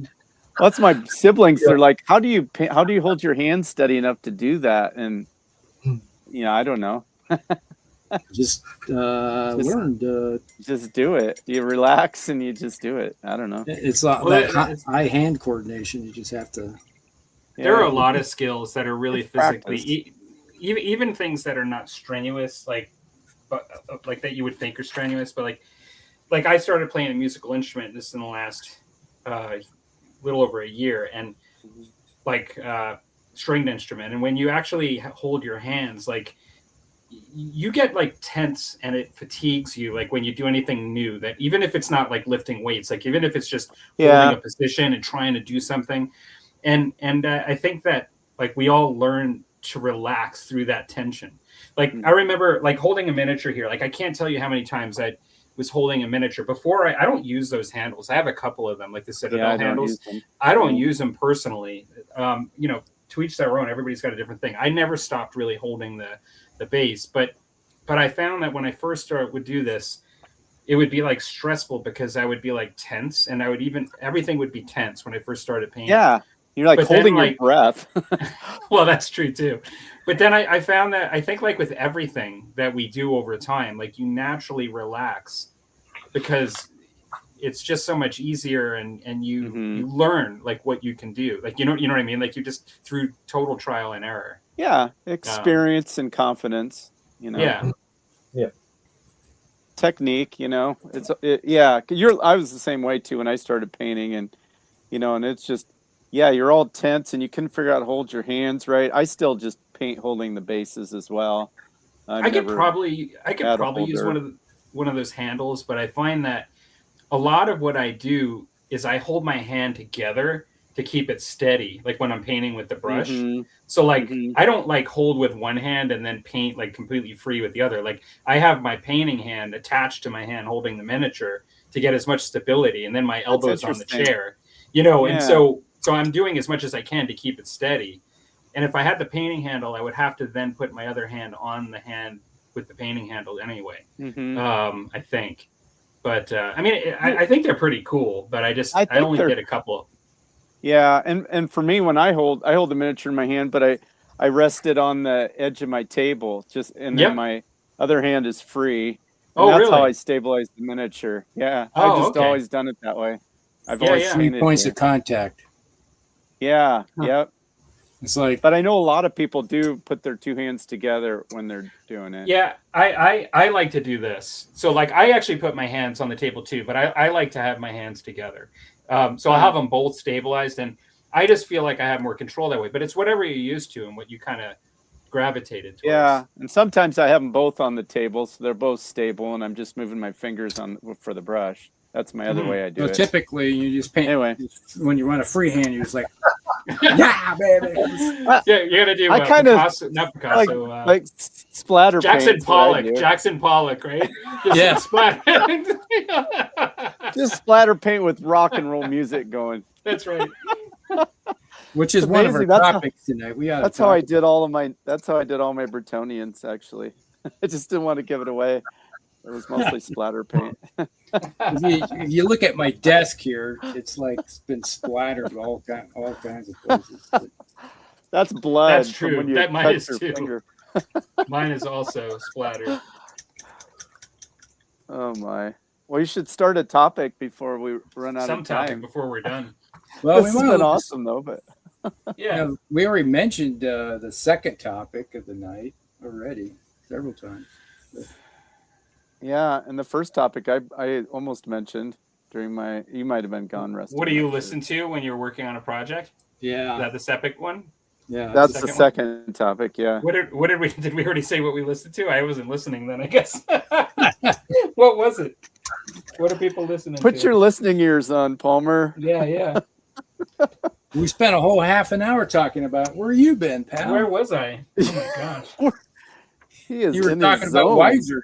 That was my other personality. So how was he tonight? Or how was she tonight? Yeah. Questionable. All righty then. Who wants to start? Let her rip. All right. All right, I'll just bring up the where's it at? Okay. All right, here's the topics we have for the night. I don't know if you've seen these or not, Josh. But, yeah, mate. Planning summer projects. Is summer a good time campaign or a focus group setting? Is it a good time to start a campaign? Is it a time for a focus group setting? And the other one is working on a hobby-related projects. What do you listen to in the background for inspiration? So, Who wants to kick it off? Which one you doing first? I'd say we can both do them at the same time. Okay. I'll just talk and dub the rest over the bottom there. Yeah. All right. Well, I'll start just because right now I'm kind of at a stopping point of what I'm doing. As far as the summer project thing, it's only been the last couple years that I wasn't painting all the way through the summer. I was doing that for years. It's just these last couple that I've been doing a couple summer hobbies while the weather's good instead. But I would say it depends a little bit on, like, when I was younger, like summer was when you would do those kinds of things because you didn't have school, you didn't have school activities, you weren't maybe weren't in college or whatever age group you were at. But I've noticed, like, even when I painted through the summers, 3, 4, 5 years ago, all the time, it was just another day through the summer. I gamed way less in the summer just for the reason it seems like when you become an adult and have children, little small people, Children's. or even when they get to be large people or grand little people, there just seems like there's so much going on in the summer. It's hard to get your schedules to fit. There's you've got all the summer things that that especially I guess in climates that are real seasonal, that you're doing all those kinds of things, and it seems like I find a harder time getting together with people for that kind of stuff because you're doing summer vacations and stuff with the kids and just stuff like that. So I still was using painting for that was my relaxing time and my fun time and my downtime and my happy place. But as far as projects and stuff, yeah, that was just never, once I got out of college, that wasn't really a thing. I don't know how much of that could be just because of my occupation, though, too. But I think that would be kind of a general statement, though. I don't know what you guys would say on that. Yep, I suppose just that work-life balance does put a spanner in the works, I guess, for big projects you might have in mind or ambitious things you want to do. But then life dictates that, mate, sometimes, isn't it? Depending. Yeah. Well, it just seems like the winter, at least, in a real winter climate, the days get super short. It's too cold to be outside. There's some fun things you can do outside, but in general, you're inside. We've got Thanksgiving and, kind of the holidays that you're getting together for things. You're looking for things to do more, and all the things that you do are indoor. So it really that's when I've done all of my, more actively get together gaming, working on starting a project really, because I can commit even usually more time to it in the wintertime because of the weather. Even when I had lots of livestock and my workload was still heavy, that was still the time I would focus on starting a big project or I never really did a campaign thing, but like Mark and I would get together to game, and even that's when Rusty and I get together to game. There, sometimes we've done it right before fall starts, but it's usually through winter, early spring type of thing. That's one that seems like I've got more free time. Yeah, occasionally we do get one it's like we get a game in the summertime. Usually we too. Yeah. Usually when we notice, the summer's flying by, we should get together. Before it's like when August comes around, my August is gone. I don't know. Yeah, see, that's always the weird thing. August is my good time to get together because the crops are kind of at the point where they are what they are. You can't drive through them anymore, and so it's kind of that lull before the harvest storm. But that's when you get kind of busy with the fair and I got some of that stuff. Make money. That seems weird. Who wants to do that? Who wants to do that? I don't know. My wife. She's like, get out there, park cars. Cracking the whip. Yeah. Park those cars. Yeah, all right. I like it. It's like, all right, I make 90% of my income in the year during 10 days. Yeah, that's not too bad of a gig. No, it's like they come to me. I don't have to go hunt them down. Yeah. You ever have a bad experience with that? Oh God, yes. I just can't imagine wanting to do that. People tearing up your backyard because they can't Or get dinging any into traction somebody, or or getting the grass or boxed whatever, in. tearing up the grass. Oh yeah, it's like last year I had an idiot. Oh, You man. sent me that video. Yeah. The guy was like going sideways, trying to, it's like spinning around, doing Crab dummy steer, magic yeah. in my backyard. And we ran out there and it's like, what are you doing? I'm trying to get out. And I said, all right, just go put it in low. And we just like gave him a little push and like out, he just drives out. And it's like, you fool. You always get a lot of rain at some point during the fair. And it's going to be a swamp. Yeah. I did last year, at the end of last year, I put in a drainage system, the tile. Yeah. I ran it from the corner of the house right here and goes over that side of the house and down. Mm-hmm. That should alleviate a lot. So it's not running across your yard. Yeah, so that alleviates. That'll help. But it's like, I had two people last year that got stuck in my backyard. One was a guy had a Chevy 250, I think it was, Super Duty. Wow. And he got stuck in my yard and he was tearing it up. And I run out there and I said, "What are you doing?" It's like, "Well, I can't get out." And I said, "Put it in low. I don't know how to do that." Oh, really? He's like, "You truck." I'm like, "Oh my God, you bought a truck and you don't even know how to use it." Hang on a second, I was calling my mom. Yeah. Jesus. So it's like, I don't know how to do this. I just reached in and I put it in 4-wheel drive and I said, push that button right there, put it in low, and then just barely give her gas, and he just crawled right out. And I should be able to just walk up a wall. Yeah. Yeah, and it's like, he's like, "Oh, I didn't know it could do that." And I was like, because they think that the only way they're going to get out is that they floor it. And it's like, no, you're like turning it into ice. You're not going anywhere. Yeah. And then 2 years ago, someone tried to run over my wife. Oh, geez. Yeah, the guy got mad because I was trying to. Cause it's like a jigsaw puzzle. You have to get everybody a certain distance. Backed in, yeah. And I was like trying to back him in. I was like, "You got to come a little closer." And he goes, and he said, "Quit trying to tell me how to park. I'm a truck driver." And he just floors his car and he drives out and he almost runs Patty over. He missed her by inches, and then he goes flying across the way, and he goes and parks with my neighbor.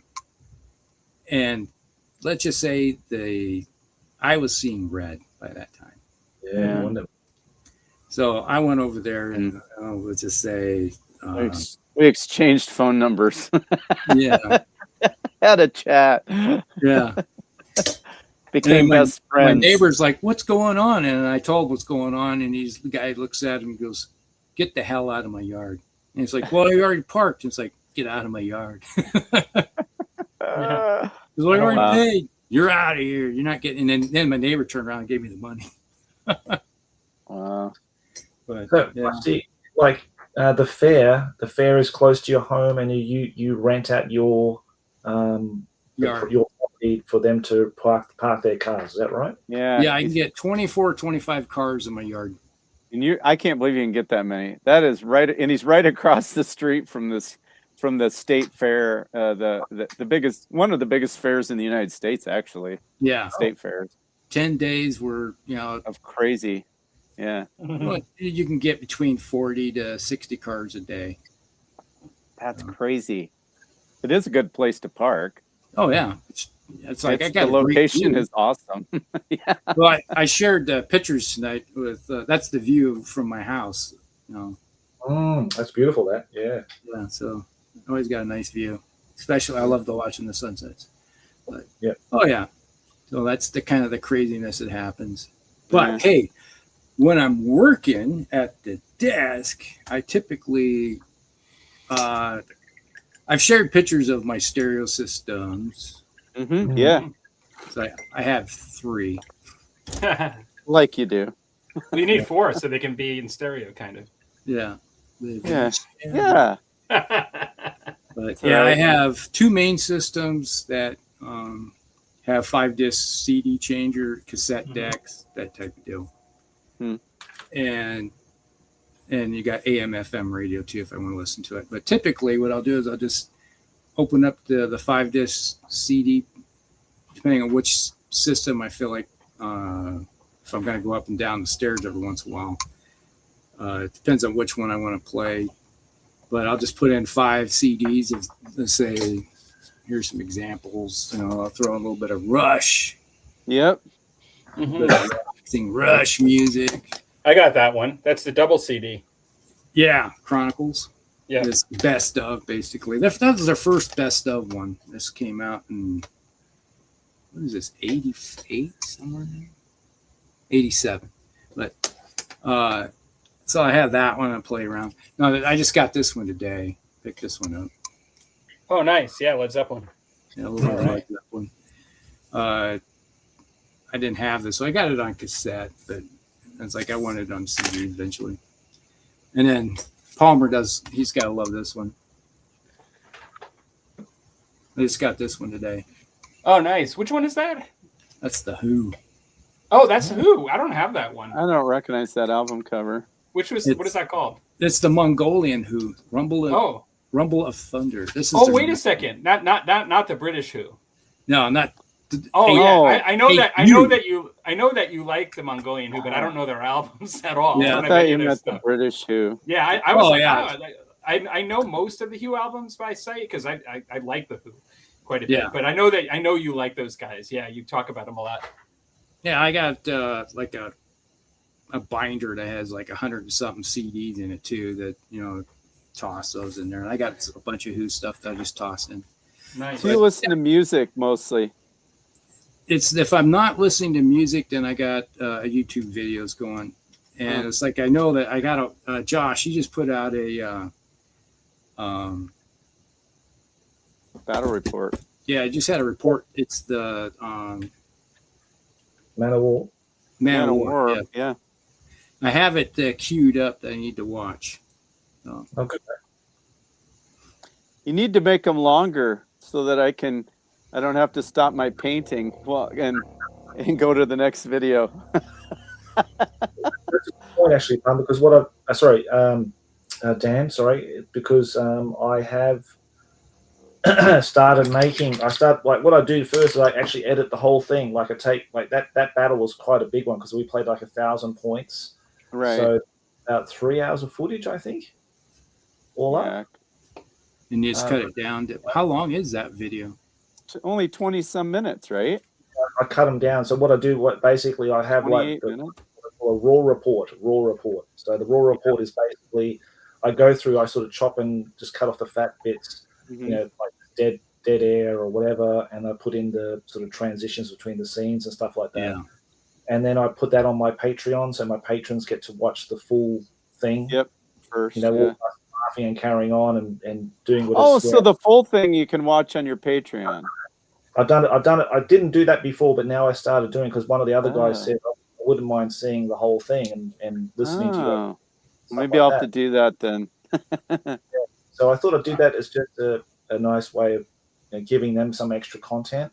And then that way you can watch that first and get the whole thing, and then you can watch the edited down version. Condensed version. Yeah, that takes I actually prefer I prefer a 20 to 30 minute, to be honest. And the reason is that I don't really listen to battle reports like when I'm painting. Like I actually only watch them because I feel like if I'm not watching it and I'm just listening, I don't feel like I'm really getting it. Like, like I don't. And so for me, and for me personally, like, and this kind of would go into my answer from my portion of the topic, it would just be that like, I actually seek out YouTube channels that have 20 to 30 minute battle reports. I don't mind 30, but it's because primarily I don't really usually justify an hour a day to watch like a battle report. It's not that I never have, but I just for regular daily watching, like I kind of prefer like slotting 30 minutes to see like a game. I agree. But for me, when like I don't really listen to wargaming stuff when I paint, like. And I don't really listen to music. I have listened to music sometimes for inspiration. I remember when I did my Beastmen, I was doing like a lot of Jethro Tull and like cool stuff that just was like getting me into the zone, like playing painting Beastmen. For whatever reason, bloody pipes. Yeah, it was the Jethro Tull I was listening to and doing my Beastmen army. But I like to listen to talk shows, like things where people are talking, and I'm not really getting too much more by watching it, like by not watching it. So I listen to topics that interest me, and then I paint, and it allows me to just like hear stuff. Like I could get the audio portion of what's going on without actually, I don't know if that makes sense. And so it's usually not, I don't actually, when I'm painting, I don't really listen to a lot of wargaming stuff, to be honest. And sometimes it's if a channel has if the commercials are like it seems like every 30 seconds. Oh, I hate that. Then I'm not going to have that going while I'm trying to paint, because then I'm like, oh, I got to turn this commercial off. That's what all the time. I really want to concentrate on something, and I throw music in and it's just background going on, and I don't have to think about it. It's just it's like having a radio on, but it's music I love, so it's like I'm happy. I think that's good. Yeah. No, it's fair comments, because I'm like Rusty too.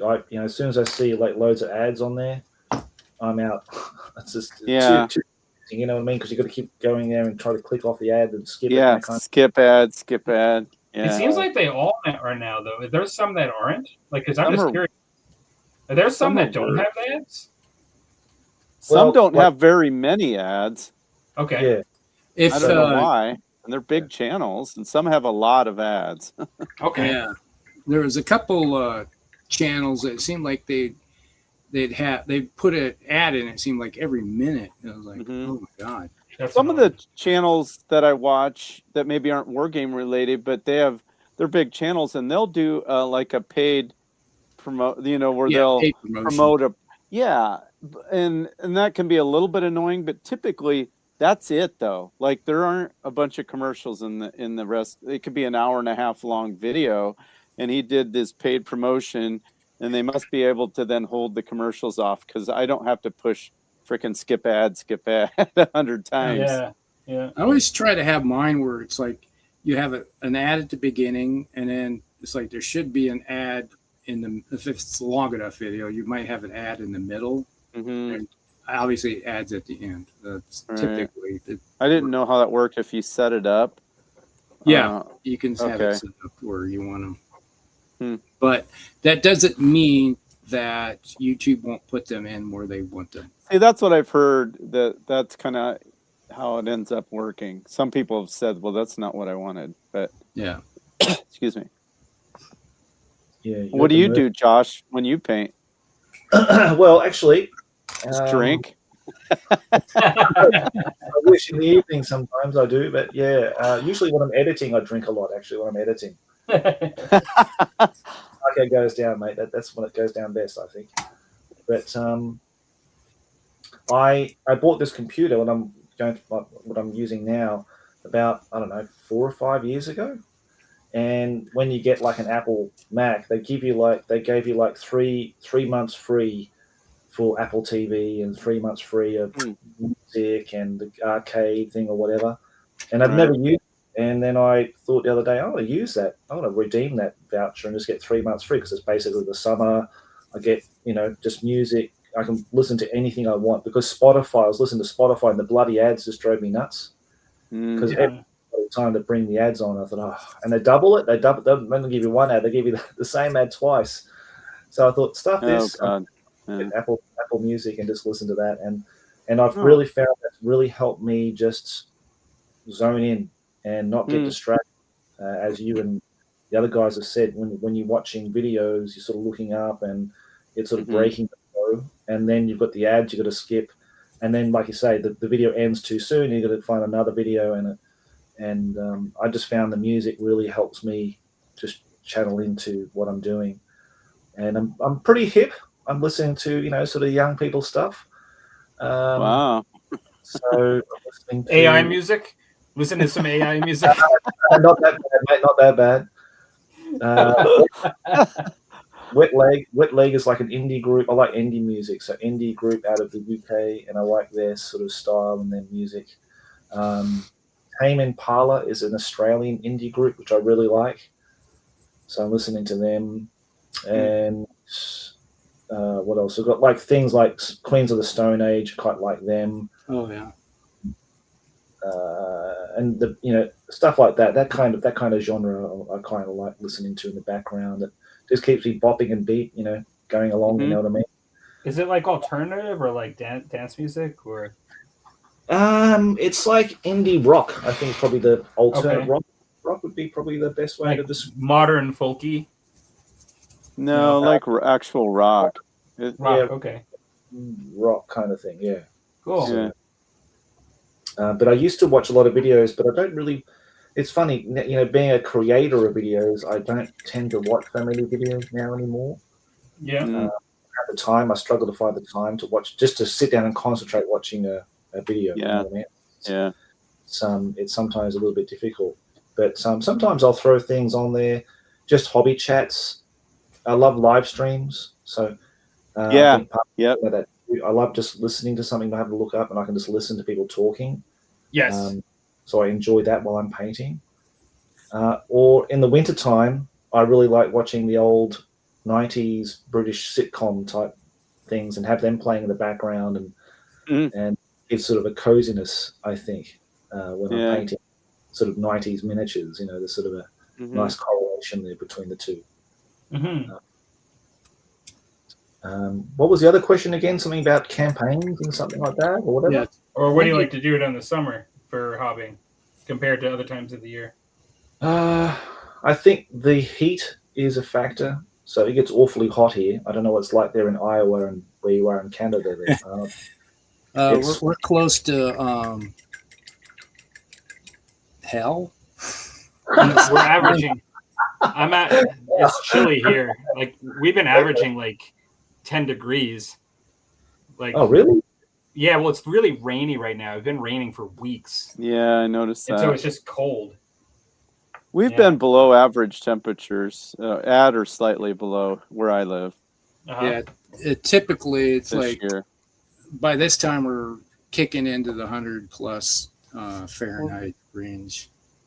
It's mostly the humidity is usually what's so crappy. It can be like 92, but the humidity is so high. It's just we'll get like 70-80% humidity. But it's not doing that this year for us. I don't know why. It's the El Nino La Nina. It's beginning of the super El Nino. We're supposed to have a cool July and August, so maybe we're there. Oh, okay. Anyway, who knows? Pretty mild here too, actually. And I'm sort of just waiting for the rainy season to finish, and then it's sort of it's almost like a light switch. Someone clicks the light on like a sunbed, and then it's like this about a heat and humidity hits us. So we've broken records for the last 3 years running with heat waves here and like the hottest summers in Japan since they started recording, the weather here. So I don't know. Hopefully it's going to be a mild one, but that's a factor too, the heat, because that can be quite draining.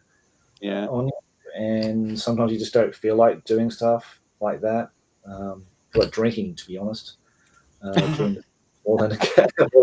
But I usually like this in not this weekend, but next weekend coming up. We're going to play a big Warhammer Quest session with about 6 guys. Cool. So we usually do something for the summer. We usually get together because my friend Justin's coming over from Hong Kong. He'll be here for a week or so. So we try to get something arranged around him, and usually we play Warhammer Renaissance, but this time we're going to play Warhammer Quest, and so a bunch of guys to come up here and play. And then actually, we tend to have, if we can, at least 1 or 2 meetups at the store playing Warhammer Renaissance. In those games days, we like play 2 games in a day. That would be awesome. Yeah, I'm jealous of that. Is it a GW store or? No, it's just an independent hobby store that they basically do a lot of board gaming there. Nice. And they do tabletop miniature games, of course, but yeah, we just take over the place usually once every couple of months. And I'm very lucky in that. I'm super lucky, super fortunate to have a good solid 8 people that play Renaissance here. Yeah, that's crazy. That's so awesome. It is. It is. So, Mm. you know, and if we're not doing that, I've got guys who just play 5th edition Warhammer. You know, There you go. yeah, that's it. That's it, Dan. We've got to do that remote game, 5th edition. Approved. Yeah, I would love to do that. Wintertime was when it would have to work for me. Okay, we'll do it winter time then. That sounds good. Yep. That would be awesome. Yeah. Now, you didn't mention, Dan, that your 1-to-1 scale hobby that you usually do too. Oh, my summer hobby, you mean? Yeah. Yeah. Well, you have mentioned it, just not right this second. Yeah. Yes. We have talked about it. We have talked about it. Yeah, working on old tractors. Yeah. That's your thing. Yep, that's my summer cool. thing. Yeah, I've done that for years, but then I've just been kind of getting back into it here the last 3 years or so.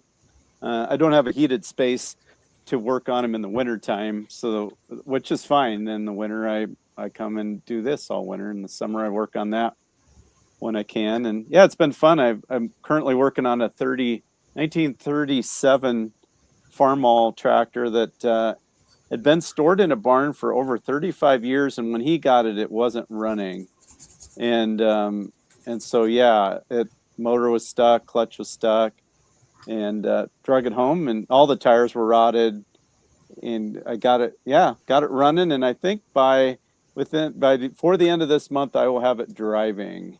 It's pretty cool. They're such simple machines that you don't need a lot of fancy tools to work on them. So anyway, I've got a bunch of them, and I don't know, I just enjoy the history part of it, the mechanical part of it, and fixing something that doesn't work, saving something that was going to go to the scrap iron pile and making it run again. So yeah, so I enjoy that quite a bit in the summer.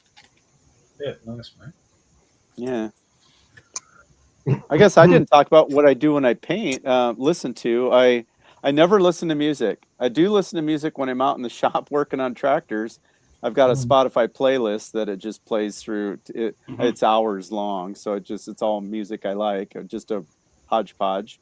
But I don't ever listen to music when I'm painting. I either have a TV right in front of me here that a lot of times I'll play a movie, put on DVD that's themed to what I'm into, whether it's World War II, it's Band of Brothers, Saving Private Ryan, Enemy at the Gates.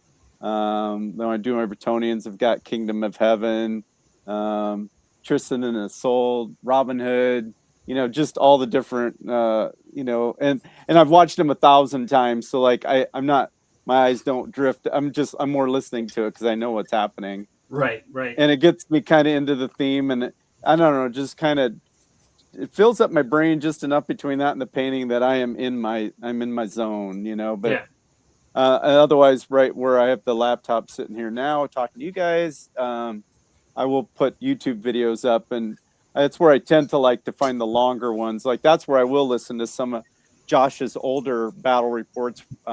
I do love by the way, I do love how you edit them. Those are amazing, and they're a lot more watchable. It just happens to be when I'm painting, I like to just have something that's going to run for an hour and a half or an hour. Yeah. And there's a few other channels that I like. I do like some of those. What's the one, those guys in the UK? Why can't I think of the name of their show? It's Seventh Son. Oh, Seventh Son. Is it? Seventh Yes. Son. Yeah. And they do every Monday they do their gaming live stream thing, and that's really good to listen to. Sometimes I'll just go to one of your channels, or I've got some other guys that'll just play all and let it just go to the next one. It's funny. I find there's certain channels that I like their voice. I guess it's like, not to be weird, but it's like kind of soothing. And I like the way they, just the way they talk about either their hobby or even a playthrough. Some of them I got going, and they, just stuff they say is just, you find, not what you want to listen to, I guess, while you're in your zone. But yeah, and I'll just let those play. And so for me, basically, it's wargaming YouTube stuff. Occasionally I'll do a historical documentary or something, playing. or DVD that's kind of themed to what I'm painting. It just it seems like when I see other people hobbying and having fun, whether they're painting 10mm Napoleonics, it kind of just, I don't know, it just feeds into my excitement and interest, and so it keeps my enthusiasm up, whether they're showing something they're painting or terrain, or they're playing a battle report or a rules review. It just that reinforces my excitement for what I'm doing, I guess. That's awesome. Yeah. Nice. It's funny. Everybody's a bit different, right? And what they, and even like, I have this like weird fear of missing out when I watch videos, or excuse me, when I can't feel like I can watch something that I'm really interested in. I feel as if I'm like ruining the experience. I feel like I have to hold that video in my watch list for later, because I'd rather like sit and have a coffee and watch it, and be able to watch it. But everybody's kind of different in how they get what they get out of certain things, and what gets them motivated. I like watching movies before and after. Like I even like purchased, because I'm doing some Dark Ages it's kind of like my overarching projects right now is doing some Dark Ages. So I had actually purchased some movies on DVDs, like just so I could watch them, and just really get into it. But I do like set aside the time, and like in the evening I'll sit down and just watch it, because I feel like I can pay attention to it. But it's kind of funny, right? How we all are different in that way. Well, and some of the YouTube particular episodes of whether it's Josh's or some of you guys, I'll watch that one repeatedly. For some reason, it just, I don't know, it's weird. I'm not watching it, I guess. It's going while I'm painting. And I just love it. It's, I don't know what it is about it. I think it's partly like what you're saying, Palmer, where I don't, because otherwise you feel like you need to look up, you're showing something, or you're wanting to see a die roll, or you're wanting to see the miniatures on the table. But I've seen it, so now I'm just listening, and I know I can picture in my head, and it is kind of weird. Now you think about it, but it's my happy, relaxing place. Curtis's old show, yes, that actually was around before this one. Yeah, kind of inspired us to make this one in some ways. He was one of those shows. I was able to paint and listen even live, like to his show, primarily because even with our show, like you're really not missing out if you're looking down and painting. Like we're not doing a whole lot, except for like maybe when we show a miniature we're painting, or like we're showing something. It's really the minority of the show. Yes. Like this could moments. Be. Yeah. I mean, other than the fact that you get to see us, like, and just like who we are or whatever, and just like watch real people on the screen. Besides that, it's mostly like, it's like radio. Yeah, it's like radio, exactly. So I think this format, like when I've watched and like participated with other people's shows like this, it is really conducive for, like, they call them paint and chats, right? And really chats. Like a paint and chat, it's not just the people on the screen, but even you yourself can paint and hang out, like, during it. Yes. And so I do think that is one of the wargaming kind of formats that I do still get a lot out of, like when painting. You can sit there and paint really nice and make some happy mistakes as you paint. That's happy right. trees. Bob Rust. Bob Rust. And you can cover those mistakes with some happy washes. Some heavy dry brushes. Yeah. Happy heavy dry brushes.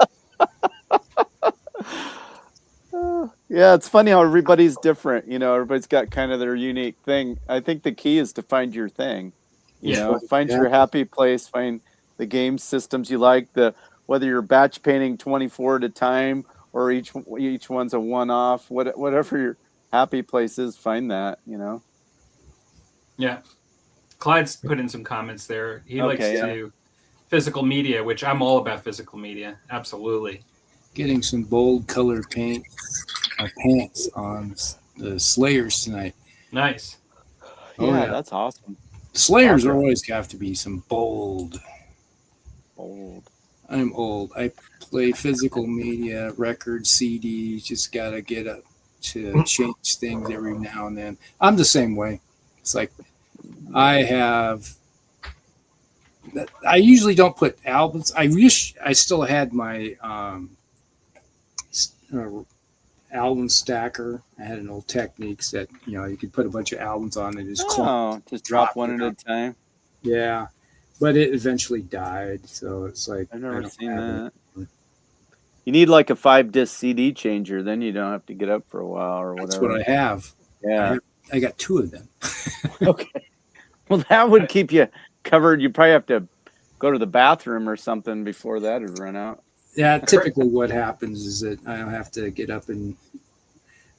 Well, that's a big thing. Is that I find that I have to get up and move more often because I start feeling like I'm freezing up. Yeah. The old joints. It's not because you're getting old, Rusty. No, it's not old. It's just all the damage I did to my oldness. Yeah, well, when they told you to be careful when you were 12, they were not kidding. Yeah. They weren't just trying to be a pain in your butt. They told you not to run with scissors. They weren't kidding. Yeah. Yeah. Running with Scissors. That's a band. Yeah, just running with scissors. Recently, trying to get some, going to the VA and trying to get my disability upgraded. So it's like, oh yeah, they look at it. Well, that's not service related, but the injuries are. Yeah. Like Clyde said down here, he says it's mileage, not age. That's where I'm at. I have beat the crap out of myself for my entire life, so I'm paying for it. It said rain won't stop, but it's like a tropical rainforest down there. Where exactly are you? It's what they consider a tropical. Did he say Tennessee? I think he was close to Tennessee. If I was when I remember when chatting with him. Volunteer state. Yep, East Tennessee. Okay. Mm-hmm. Actually, that's not because I used to be in Western North Carolina. I used to live there for a period of time. Yeah. Clyde, you live down where GM Cody lives in Tennessee. He's in Tennessee. I got some neighbors that their kids live in, was it Memphis, near Memphis? Mm-hmm. Yeah. I've never been to Tennessee, I can say, unfortunately. Never been to Tennessee? I have never been. I haven't been east. Most of my traveling's been west or north, just because of people that I know and whatever. North Carolina, Tennessee, South Carolina, really beautiful places. A lot of history there is what I'd like to see, eventually. I'd say the only states I haven't been to are Maine, Vermont, New Hampshire, Massachusetts. That's the only reason I haven't. New England area. Oh, that'd be pretty. I'd like to go there someday too. I don't know. Yeah. We'll see. I'd like to take a motorcycle trip up that way and just see all the geology. Mm-hmm. I'd like to see the fall color. I'd like to see. Yeah, there's just a lot to see. Yeah. So little time. One of the things I wanted to make sure is I wanted to visit all the Civil War battlefields, American Civil War. Yeah, that's what I was thinking too. That's what Tennessee jumps into my brain. I kind of like to see some of the French Indian War battlefields up in oh yeah, because I'm here up in Eastern Canada, but even in upstate New York, I think it would be really cool. Yeah. To see some of those, just because that's an area that I have an interest in. Yep. Yeah, and that's something. That's something I have done is that I've pretty much been to every major Civil War battlefield.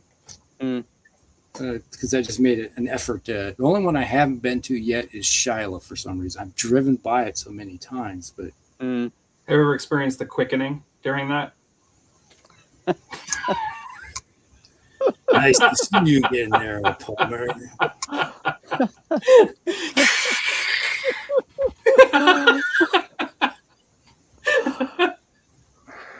I'm on sacred ground.